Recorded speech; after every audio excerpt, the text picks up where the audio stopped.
Kent Lewis, thank you so much for joining me on Branducation. I've been really excited to have this conversation because you have such tremendous insight into AI and what it's doing and the application of it in a real and practical sense. And that's something that people don't have yet. Like they've got the picture of AI in their head, but I don't think that they have the reality of it. And I'm hoping we can unpack some of the realities today. So thank you very much. Welcome to Branducation. It's a pleasure to be here. Thanks so much for having me. So I wanted to start off with something that's actually in the news today and just get your feedback on it or reaction to it. Oracle this morning, the company behind the TikTok takeover and so forth and so on, just decided to lay off 30,000 people, which they notified via anonymous email at 6 o'clock this morning. So, hi, good morning, Bill. You and 29,999 of your coworkers have just gotten shafted, and we just thought we would let you know. And the message went on to say, and AI will be replacing you. Now, there's a bunch of speculation in the background that this is actually a cover for the investment dollars they had to borrow, and they had to balance the balance sheet and so forth as they basically pre-buy the infrastructure that will take the company to the next level. And that's a gamble that is often made in business growth. But 30,000 people in a day that's going to be replaced by an AI agent, that seems like a fantasy land to me. That does not seem like reality at this point. Well, I mean, there's a lot wrong with that. I think starting with, okay, if it's truly about reinvesting into the future, that message was not in there, correct? Because I haven't seen the announcement. That's the first problem, because that sounds logical and strategic. I think it was just to help fund purchasing media companies for political reasons. But whatever the reason, they didn't explain it. So that's number one. Number two is no ownership, not from the CEO, not a meeting, not a Zoom call, just an email. I think that's a new low, and not surprising. I think tech has gone from the darling to the wastebasket in terms of tech companies seeing that Elon Musk could fire 75% of his workforce and still be in business. And they thought, oh, that's a good idea. And so I think there's a level of corporate greed, and AI only happens to be here that they think they can take advantage. But the reality is you can't replace 30,000 people overnight, and maybe ever, by AI, certainly not the way I'm thinking they're going to try and do it. I do believe AI is a force multiplier. I believe it makes people more efficient, more effective. I think jobs you've seen, I've been watching, New York Times, Washington Post, Wired, all these tech pubs talking about what jobs are most at risk. And it's for secretaries, but on the tech side, it's developers, coders. Yeah. AI has broken that. So I do see that being justifiable when there's coding being done and overseen by more coding being done by fewer people as AI takes over. But in terms of management, strategy, marketing, operations, actually, I don't know how many people work at Oracle, because I don't know what percent of the workforce. That sounds like a huge number to me, and not something easily replaceable. And so I think the brand damage is bigger than the savings. I think long-term people that buy based on principle will look for other alternatives, maybe not in a meaningful way, but I don't think Oracle is going to do well longer term with this type of approach, because what's going to happen is the people that weren't fired are going to have more work and more responsibility with not more pay, most likely. And they're going to start looking, because why would you trust leadership when they take that approach? It could be a pivot point for Oracle that I would put money on the poly markets to not have a long-term increase in shareholder value. I find it amazing. I read a study the other day, and we've been watching Omnicom do this. Omnicom has been shuttering doors that are part of its portfolio, and they just laid off, 10 or 15,000 people that were all a part of their production staff because they believe now that they've got AI. It seems like what leadership is doing is, before they truly understand the deliverables, they're saying, well, I'm sure AI can figure it out. And they're just jumping the gun and letting people go. And I see this as a trend. I was reading an article that said 40+% of businesses have already pulled back on their marketing teams, marketing spend, just because they believe AI can do it better already. Like, this isn't a projection. This has already happened. And they're saying that this is just the beginning of it. I think AI is absolutely amazing. The thing that you talked about in terms of it being a multiplier is absolutely true, but you've really been on the forefront of some of what this technology has been about. Why don't we talk about what is AI in terms of how should we be thinking about it, and has it really changed the fundamentals of SEO, marketing, branding, or is it just that it is a new accelerator tool, and people are not thinking about it the right way just yet? Well, I think AI is a lot of things, and it's almost anything. The top down. If I'm a CEO of a company, if I literally am today, I would, and this could be a conversation about how I would rebuild an agency in today's world, is I would be thoughtfully, if I had to replace people, I would think about, does this person need to be in the office? Do they need to be in the US? Do they need to be nearshore, offshore, virtual, or AI? And I would look at their tasks and the responsibilities and where the value is. And so basically I would, all replacements and all new hires, I would look at a combination of people and technology. But, I was, when I grew my agency for 21 years, it was all about creating jobs in Oregon. I'm in Portland, and it's important to me. And I was, profit was second. And these days with the way ad tech is compressed, pricing, AI is compressed agency pricing, where are you going to make that up? So you pretty much have to make it up in some way with AI, but it's no longer going to be, running an agency has not been fun for about a decade or more. And for the last 5 years, it hasn't even really been very profitable. Multiples are going down, valuations are going down. So the only way to do it is that mix of hybrid work with a mix of, international global talent and a lot of AI. And so that changes as an owner, how you think about how you grow and manage your company. And as an employee, you have to think about, if I'm not embracing AI in a variety of ways, I'm going to get replaced. If I'm a coder or even a designer, you could say, maybe I'll get replaced anyway, but I've been saying this for 3 years, since GPT came on board. Graphic designers become art directors, copywriters become copy editors, coders become, software engineers or, strategic product management or whatever. You basically, you give really, yourself a promotion. But what you're really saying is that we're moving the focus from doing the work to evaluating. You used the word editor, and I'm thinking of that in terms of, I didn't write the book, but I know how to make sure that the intent of the book comes through because I'm a good editor and I understand how to get there. Yeah. But to do that well, you have to have the experience of knowing what a good book is. And therein lies my big question, which is, I'm not afraid of the tech. What I'm worried about is the people who already have experience are going to obviously be the people that get those jobs because they're the ones that are going to be able to oversee it efficiently. That leaves a gap behind those people of the folks that were supposed to learn the mistakes that we all learned and got past in order to replace the people who are senior now. Yeah, so I think that's the thing is, there's a couple ways to look at it. One is you can, as a leader, make yourself obsolete by twinning yourself. As a friend of mine, Deepak he's now out of Italy, he's from the UK. He twinned himself within months of AI coming out, GPT, and told his team, who's located all over the world, to talk to his twin before they talked to him. And he cut his questions down by 80%, or interactions. You could talk about how that might affect culture or whatever, but it was very efficient. But in effect, in some way, maybe he's replacing himself at even the most highest level, at a leadership level. That's I'm the least concerned about, but it isn't that nobody is immune.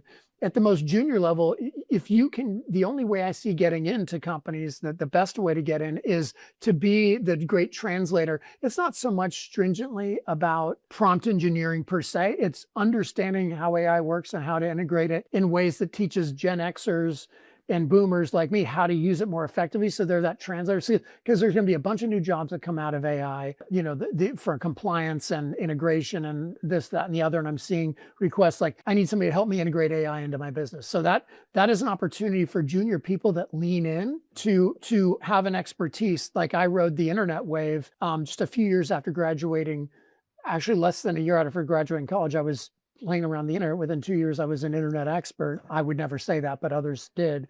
And I rode that wave, and then I rode the social media wave, and then now I'm riding the AI wave. So if you get in early, that's an opportunity. I'm concerned about mid-level, not for job security, but for sanity, because they're going to be asked to take over both senior and junior roles using AI and managing a bunch of AI. And so there are going to be, with hallucinations and stuff, there are going to be prices to pay with going wrong direction. The thing about AI is we start going this way, and if I'm not watching it, it ends up way over here and doing things I don't want it to do. And so that's going to put a lot of pressure on mid-level managers who've been asked to take on they lay off senior people to save money, like in Oracle, and then they don't replace junior people because the mid people. So there's going to be this big bubble in the middle that's going to get really tax is going to pop. So I think pendulum swing from in-house to agency, and in this case, it's going to swing from getting away from junior and senior hires to middle, and it's gonna and you're gonna have to fill in with both senior and junior talent. There's no discipline that's immune. And what I would say, just to leadership, management, subject matter experts, the best way to AI proof yourself, and you alluded to this earlier, is as in becoming that editor, that tastemaker, to understand how to best use AI and get the most out of it, but actually add that human touch to it, whether it's the initial direction or the creative tweaking to come up with a campaign or whatever it is. So I think the future is being AI resistant. And one of those ways is being a thought leader, because if AI makes creating content so easy, there's a sameness happening now that the best way to stand out is to not use AI when you're creating original content, that it comes from here. And original interviews like this has never been done before. And it's in this way. Right. So we're creating content that AI loves, because in the end, humans will love it because it's new. So that's what I've been doing for 30 years, is being a thought leader. I wasn't the smartest, and never have been and never claimed to be, about the internet or digital marketing or entrepreneurship. I'm just decently good at from my PR background, about talking about it and getting it, dumbing it down and making it easy and helping people. And that has been my expertise, is not being a deep technical expert, but to give things like 5-8 years ago, the metaverse, NFTs, like bringing that to the masses in a way that was understandable. And when GPT came out, I'm like, here's 7 ways to use Chat GPT for marketing, for marketers, right? And making it simple, not complex. Some people go the complex route. I go the educational route of simplifying and making it applicable. So I think that's one way to manage a future as an individual in the AI age. So when you think about this, and I think, you mentioned the word education, which is a natural bridge to the work that you're doing with Next Northwest, you're really kind of on the forefront now of that bridge between what was and what will be. How are you beginning and initiating and guiding that conversation? Because you're getting people that are across the spectrum, right? I imagine that some of the folks that are participating are young and eager to get into the industry, or are already in it and recognizing that things are changing. What's most on their mind? Where's the conversation going? Because like AI, it could literally go anywhere. What are sort of the key themes that you guys are addressing and seeing as subjects that people are interested in or worried about? I love this question. So we had a panel up in Seattle. Even though we're based in Portland, we have a big contingent at Next Northwest up in Seattle. We had a CMO panel, so chief marketing officers from the Seattle Kraken hockey team and Columbia Sportswear, and then a B2B tech fractional CMO, and then a gal that runs a CMO exchange, this group of CMOs. They did a panel, and one thing that the head marketer for Columbia Sportswear said is, we have to get back to the foundational basics, and we have to make it fun again.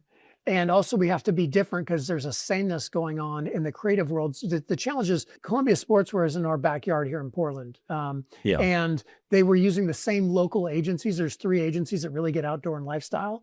And so they were doing the same work across those 3 agencies, and for their competitors is naturally, because we're an apparel hub because of Nike and Adidas as well. And so there's a sameness. And so they're like, we need to get back to Gert Boyle, not the founder, but she took over in the 60s or 70s from her husband. The company was failing until she took it over, and she was known for her grit.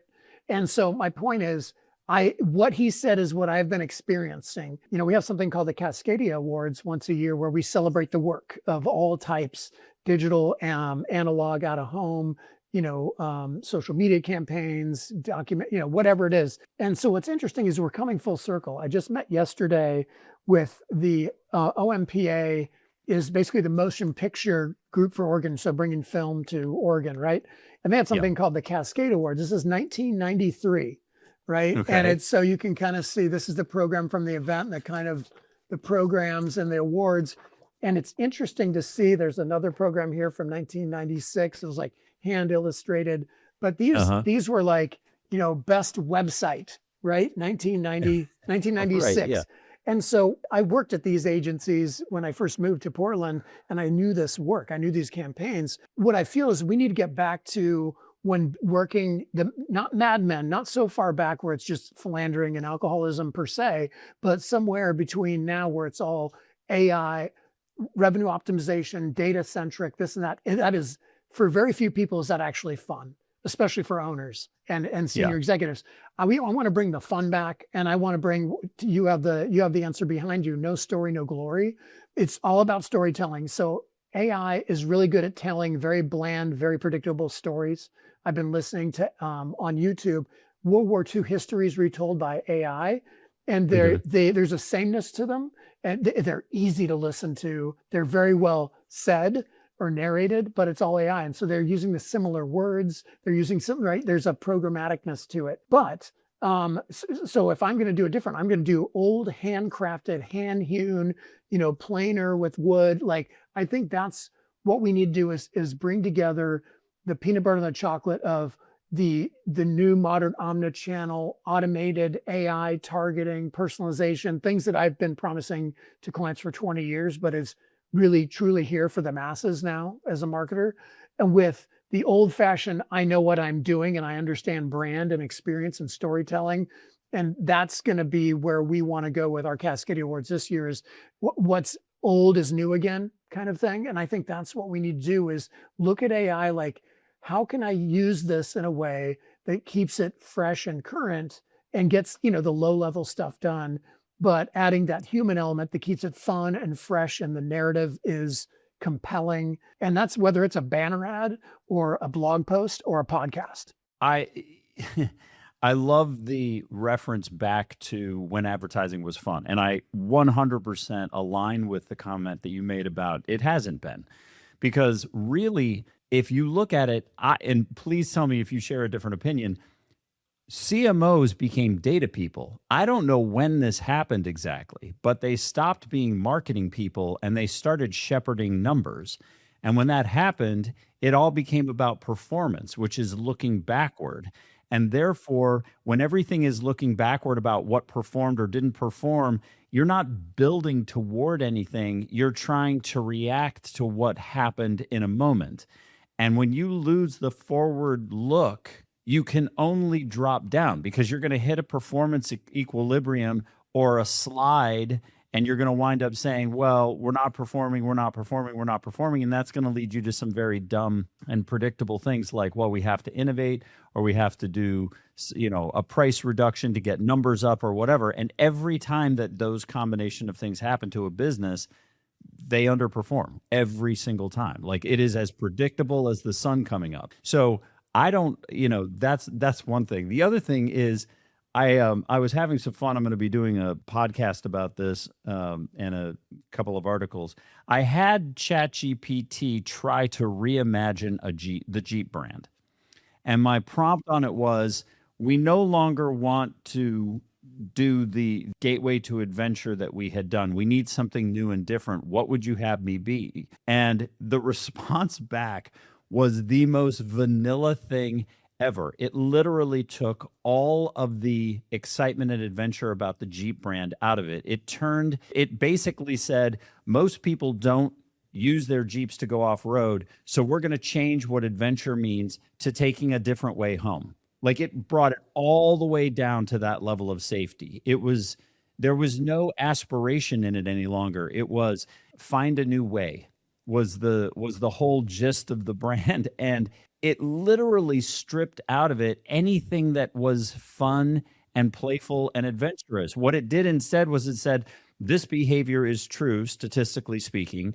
Therefore, we should use this language which describes this statistical behavior, because that's what people are doing, and therefore that's why they buy the Jeep. And it was such a just wonderful glimpse into the thinking behind the machine, because it was so clear and evident.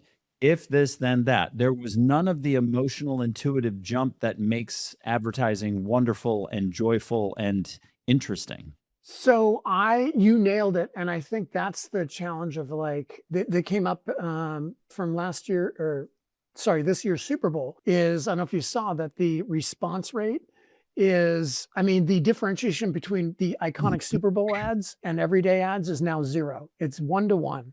They do not break through any different now, regardless of the $10 million spend. So that tells us a lot, that there's a sameness, there's an aversion to risk. And even the funny stuff isn't edgy per se. Yeah. And it doesn't stick out. So I think we're going to see, hopefully next year, a lot riskier, creative, but still relevant. I think that's the challenge. And more humor. I know I did my senior thesis on humor in advertising. It's really great for recall. You remember the ad, but it's really bad for brand recall. People don't remember, where's the beef? Maybe 80% of people know it's Wendy's from the 80s, but some of the famous, the kid walking an elephant during a Super Bowl ad back in the mid 90s, was it Kodak or was it Xerox or was it something like, even a gal in my ad agency didn't remember which brand it was. And that's the loss, right? Well, and Coke and Pepsi had that same thing.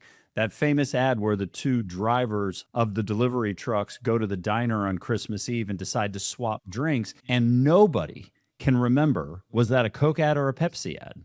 Yes.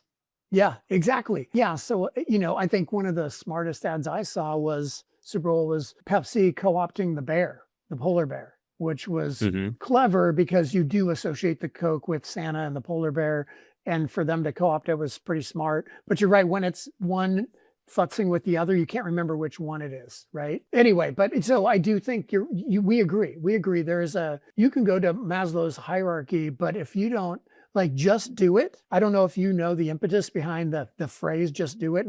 Yeah, I do. It's a great story. Yeah. So, I mean, an execution, not where you would think you would come up with a famous tagline for a brand, but I think it's that kind of stuff that you're never, ever going to get from AI. And I think we need to get back to the original, rewatch Mad Men and look at how they came up with ideas. And I think the Kodak carousel pitch is one of the best pitches of all time. And it totally did what you said, which is it made it completely emotional. It wasn't Maslow per se, but it was, you're getting on a carousel and going back in time. And instead of it's a projector and it has this speeds and feeds, right? Because that's the tech world I started. The other piece of it is that everybody is looking at everything now in terms of one-hit wonder, which is a real detriment to brand building. So they'll go out and they'll do a spot and they'll say, wow, that spot did great. Go make me another one that'll go viral. And the thought process isn't on building expectation, which is the foundation of brand.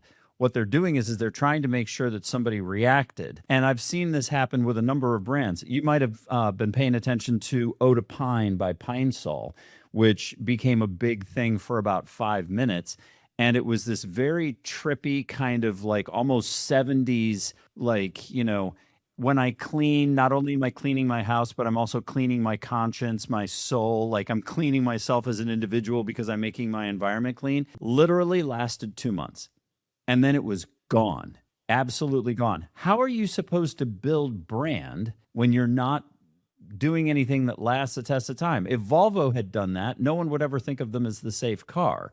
If they went out and said, oh, well, we did this great ad where we stacked 8 cars on top of them and the bottom one didn't get squished, what do we have to do next time?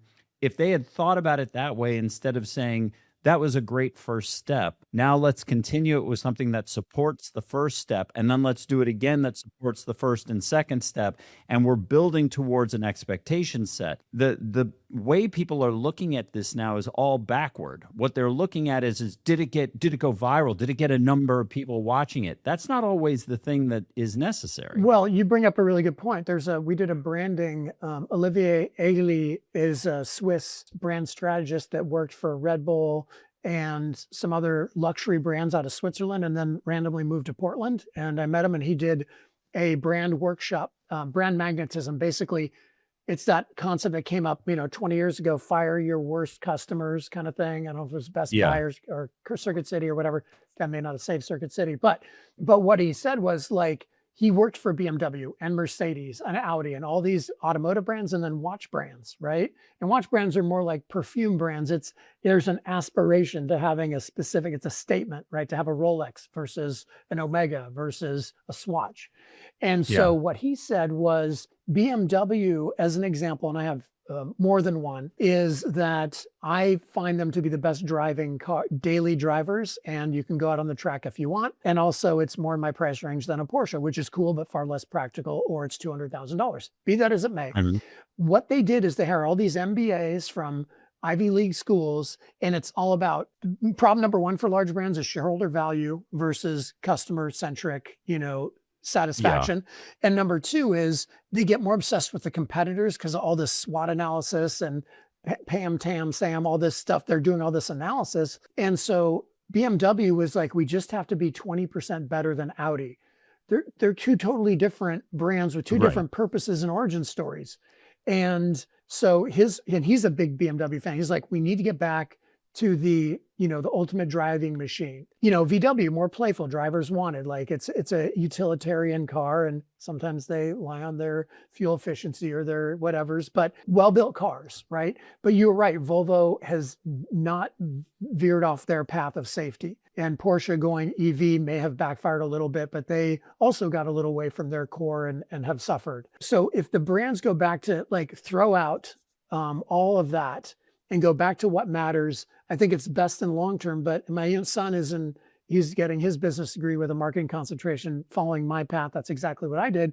And he talked about Lego, how we were talking about McKinsey and how they generally don't do good things. Mm-hmm. And he said, but for better or for worse, they went into Lego and said, your audience is not the kids, it's the adults that have imagination, but also want to collect. So they did all these really high-end rare, and I have some above me, a Ferrari trailer with a little F1 car from years ago that if we'd kept in the box would be worth 4 times as much if we hadn't opened it. But again, that whole collector's market, but they've gotten away from making affordable, approachable Legos for kids. You know what I mean? And so I almost feel like they need to have a hierarchy of brands, a house of brands, and have the collectibles be their own thing, and have the everyday, because we grew up with Legos of all different shapes and colors and putting random stuff together. Now it's all highly engineered.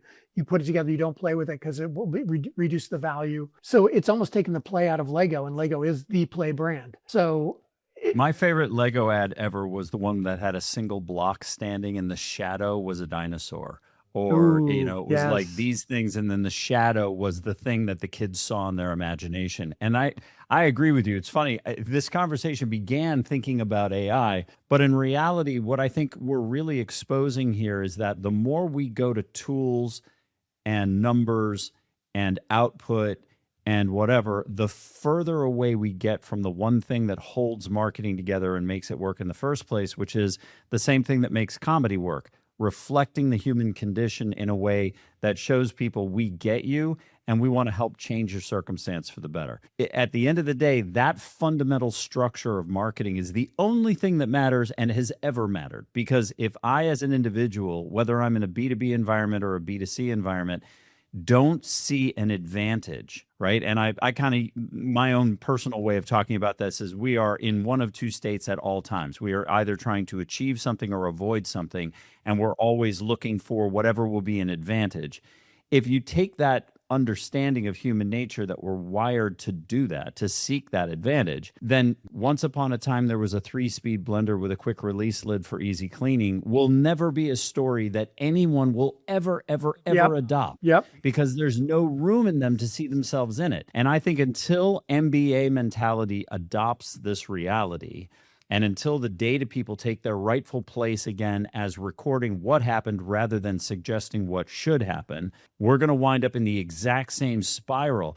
I'm curious and I would love to hear your opinion on this, as AI threatens and does replace people in these tactile jobs for the efficiency of the Jetsons model, right? Like I had to push 2 whole buttons today.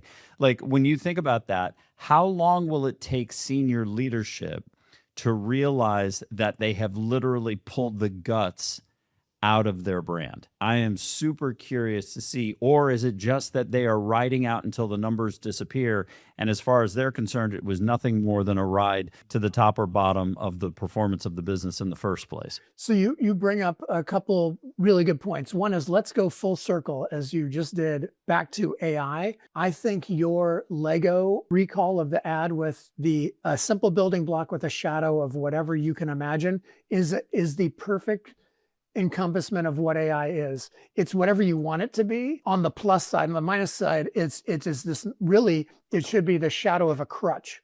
That's what people are doing today, Yeah. instead of using it as a rocket ship, right? To do more and greater things. And I do also want to throw out, I got a question from my alma mater, Western Washington University in Bellingham. I'm on an advisory board for the marketing department. And one of the other advisory board members teaches at University of British Columbia. And one of her students is a photographer, has a fairly successful photography business. And he reached out to her and said, hey, I'm thinking I need to rebrand as a creative strategist, which is basically what you're saying we may need to go to, which is that unique blend of creative thinking. I'm pulling up my Bing Copilot here. I asked for the job description because I was like, I've never heard of it. And I don't believe it's a thing. And it turns out I may be wrong, but here, I'll tell you why I think it won't work. But creative thinking, analytical skills, and consumer insights, I would say pick one for sure, two if you're lucky, but there is no such thing as a person that has a both perfect right brain, left brain. My oldest son is a brilliant critical thinker, math guy. You know, he's on DraftKings and he wins money and he counts cards, and he is that modern data wonk guy that will hopefully ride the AI wave on the data side.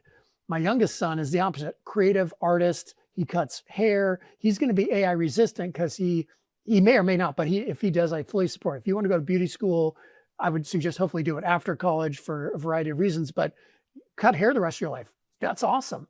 But he's also a brilliant artist. Math, not so much. He's not bad at it. He's better than I ever was, but he's highly creative. So I can't put those two together because it's not me.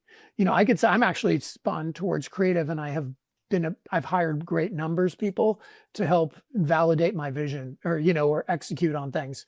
So I just wanted to ask you, have you heard of this creative strategist role? It's about, basically explaining the creative where based on the data, which is an interesting idea, and then iterating new creative based on the data. I personally don't believe that that's a scalable trait. It may be a unique elephant, a zebra in the room that can do that, but you're either a graphic designer that eschews or has disdain for data or doesn't understand it, doesn't want to, or you're a brilliant data wonk who doesn't understand creative and brand. And I've always thought it was brilliant that they balance each other out, that the account person in the middle is a translator, but they know enough about each to be dangerous. But so to me, I said it's an account strategist, right? And that this creative strategist, that they understand the creative, you're a designer or you're not. And I believe that people have their unique ability, their freak factor, their superpower, and you're either this side or that side of it. And I don't think you can be in the middle and be good. I think you're 2 5s or you're 110. You know what I mean? Sure. You only have so much energy to move around. So I wanted to get your take on that, not to flip the script, but. No, I think it's an excellent question. I think that there are some people who can be 6.5, 6.5s, okay, or 7 7s. Fair enough. And I think a lot of the people that do that tend to support themselves with 10s that are exactly what you say, right? And those are the unicorns that you're looking for. And I have found them to be almost always owners. Yes, that's because exactly they right. are the ones that can bridge. Like I can have 1 foot firmly in business discussion and 1 foot firmly in creative discussion, and I can interpret strategy between the two of them. It is one of the things that I've been told is the gift that I have. I can't find another one that doesn't own an agency. The only people that I see that do this are the ones that are already there, and they typically surround themselves with people that are 10s in the other places because they're like, look, I can get you this far.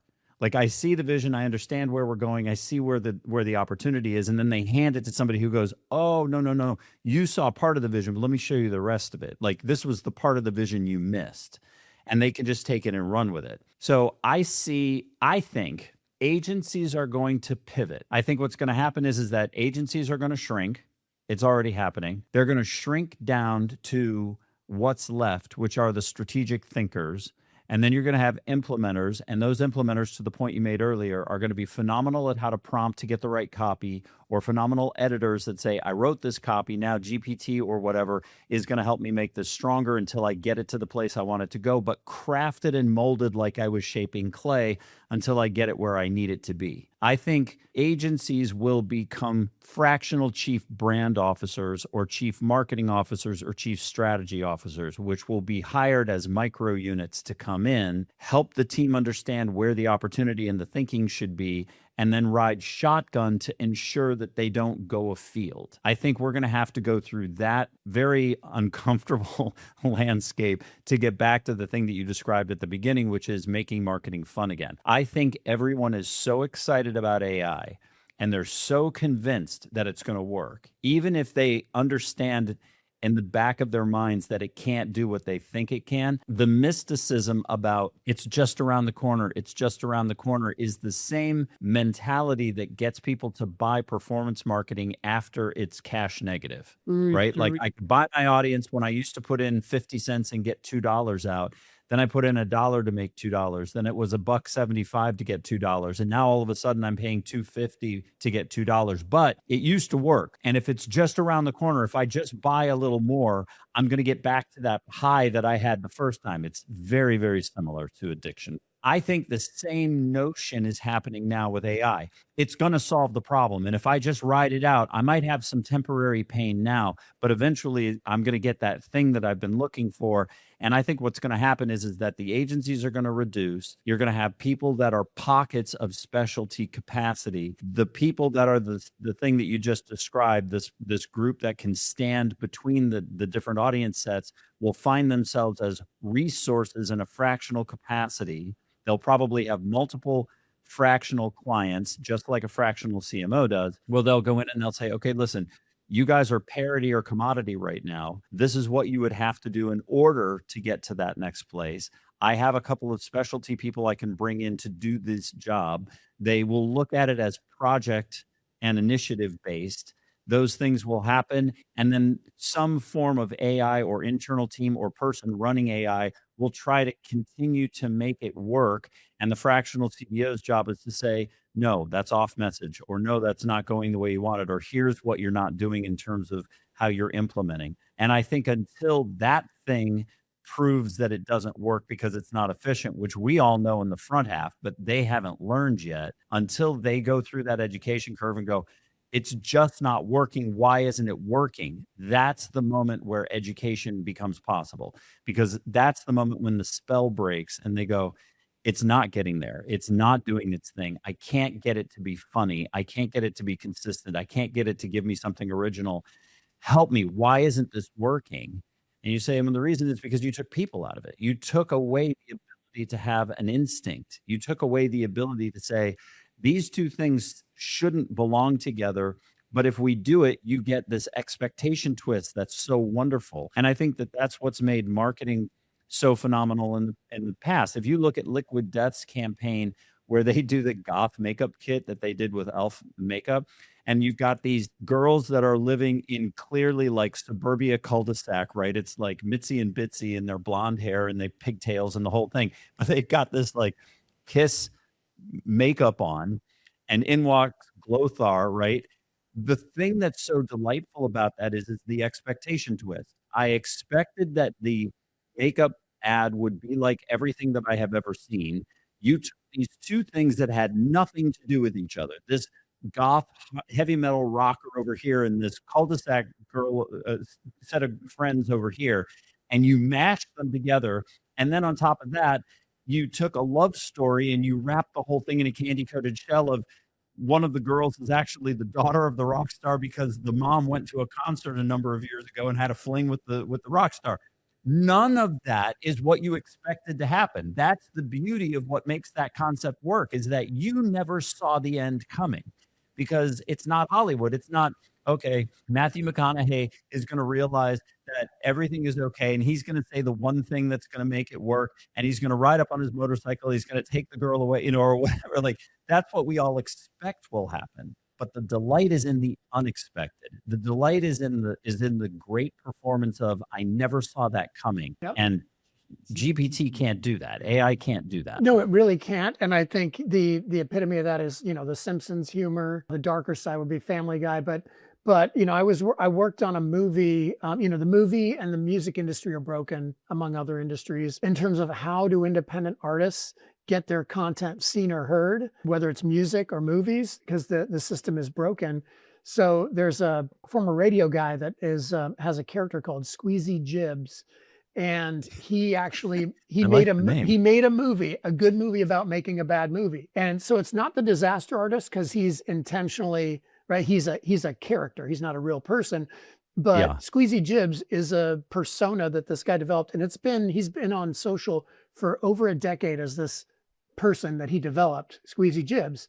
And his whole methodology is, I put myself in a regular straight situation and I'm the foil. And he said the other way to do it is you put a straight person in a crazy situation and they're the foil. But that's humor, right? Or by definition, it's a right turn when you're expecting a left turn, right? And so that's why I haven't seen that ad, but I totally am going to look it up because it sounds absolutely brilliant. I think the trifecta is when humor is unexpected and appreciated, but it's also relevant to the product in some way.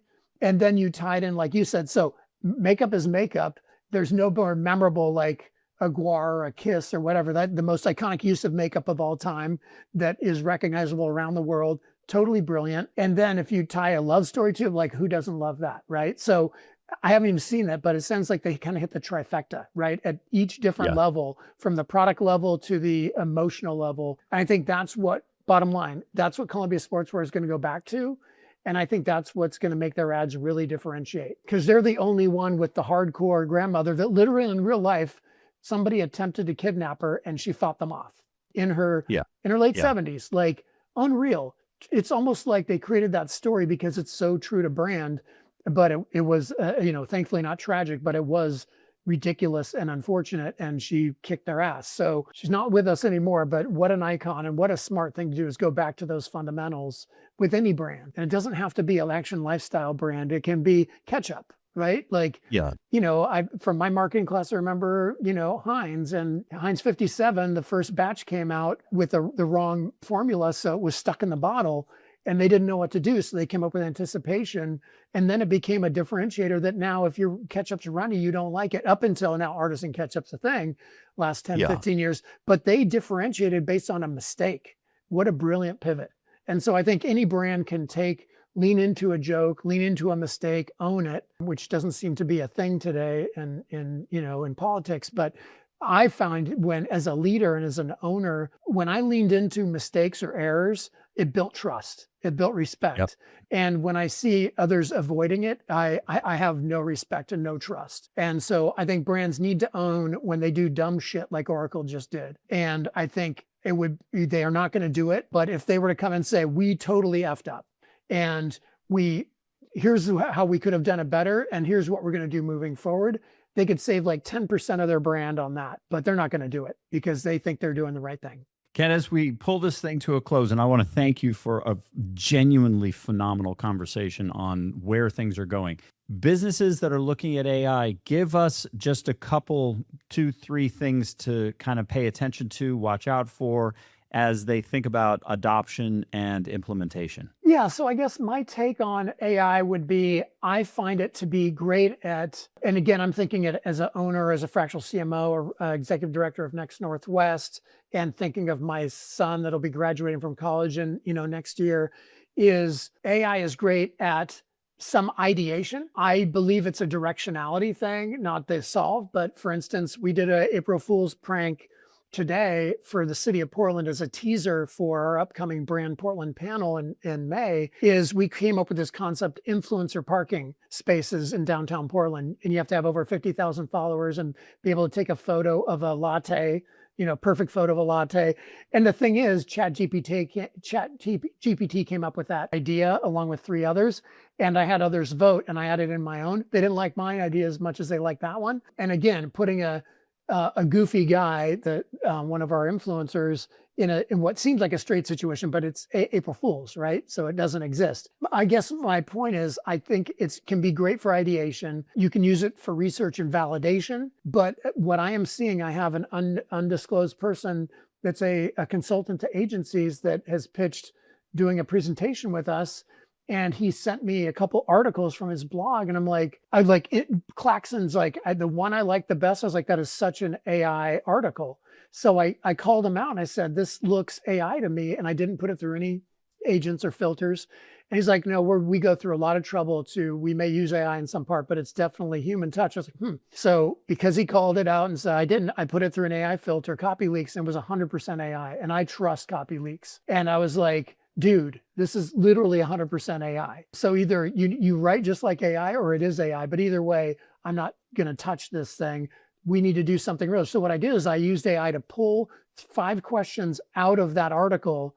Give me 5 questions to develop a Q&A. And I said, you've got to answer these from you, not from AI. Answer them in English, answer them as you, the human, the expert. So I'm trying to de-AI him to do a presentation. So there is that, the problem is around content creation from both written and animation and video, imagery. So that's the biggest problem we have. It's great at editing. I just created a sale agreement for a little side project I've had for 25 years. I generated in GPT Pro, then I sent it over to just, as an attachment with standard Claude and said, critique this sale agreement. And it gave me a bunch of stuff. Then I edited it and gave it back to GPT, and it kicked out a few other ideas, and I kicked it, edited it. So I went back 4 times, and I feel like I could pass the Oregon bar now. And so now I don't tell any of my lawyer friends I did this, but it's a very small dollar value. It really is inconsequential.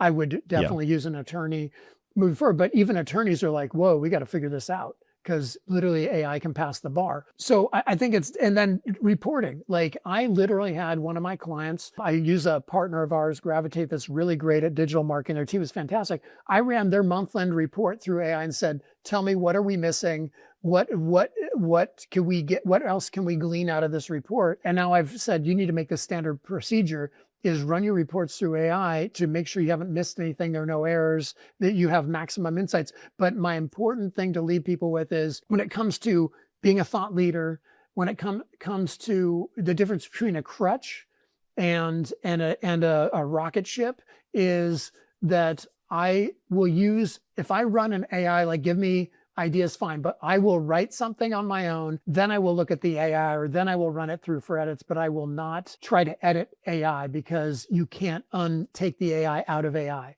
So I only lightly infuse AI into my world.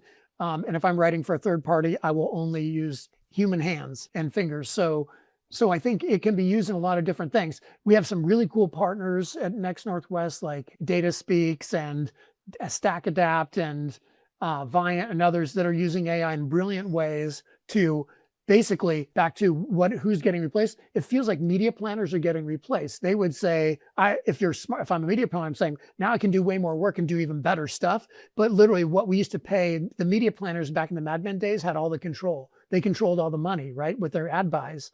And now all these tools can automate that in seconds. Create an ad, like MTMN or whatever that Ryan Reynolds thing is.